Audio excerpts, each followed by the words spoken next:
At 3:30, my number 17, Iowa State, who's 7-1. Traveling to Kansas is 2-6. Iowa State favored by 2.5 points on FS1. One of the more interesting games of the 3:30 window, I'll say it.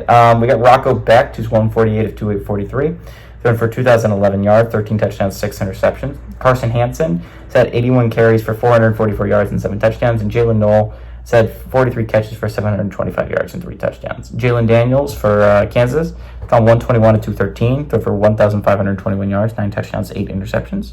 Devin Neals had 130 carries for 758 yards and 8 touchdowns, and Luke Grimm had 38 catches for 429 yards and 5 touchdowns. Kansas, actually, weirdly enough, leads the series 52-45. Last 2 games have gone to Kansas in 2022 and 2023. Iowa State has won 11 of the last 14 in this one, though. Campbell's 6-2 against Kansas in his career. Last 2 games he was undefeated heading into 2022 and 2023. Lance Leipold has had his number, though. Lance Leipold is 2-1 against the Cyclones all time in his coaching career at Kansas.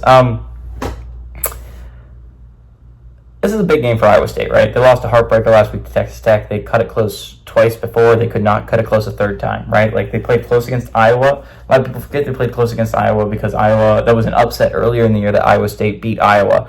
But that was a close game that they played in. And then they cut it close against UCF, I think, 2 weeks ago. They got bit this time. They played tight against Texas Tech, and Texas Tech ended up beating them.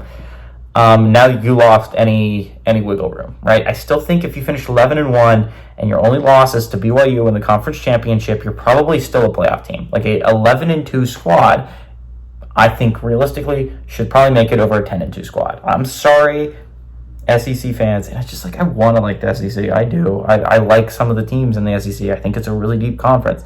But, like, just the bias is so annoying. Iowa State should not be this low as a 7-1 squad. It just shouldn't.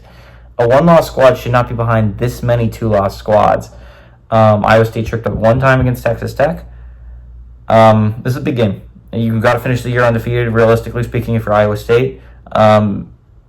You got to finish on a 3-0 run. If you finish with 2 losses, number one, you're leaving your chance of going to the conference championship up to debate. That's going to be really rough. The other thing is, I don't know if you can make it as an at-large. The realistic thing is you probably don't make it as an at-large with 2 losses. So this is a big game for them. You likely have to win out if you want your chances in an at-large bid. The fact is, good teams don't lose twice in a row. And as much as people like to drop Iowa State for losing that 1 game to Texas Tech, which Texas Tech is a good team. That is a good football team. If you found a way to win the TCU game 2 weeks ago, this would have been a team that is right up here with Iowa State and Colorado. And by the way, they almost beat TCU with a backup quarterback. So, like, they were right there. This is a good Texas Tech team that, honestly, we're going to talk about a little bit later, is very much still in this picture. I like Iowa State. They're still a good football team, and good football teams don't lose twice in a row, even though Kansas is playing for their bowl eligibility lives. Remember, you have to finish 4-0 to get that bowl game if you're Kansas. I don't think it's going to happen. So it would be a big win if you're Kansas at home. Keep your bowl hopes alive, but I just don't think it's going to happen. Give me Iowa State to win and cover on the road.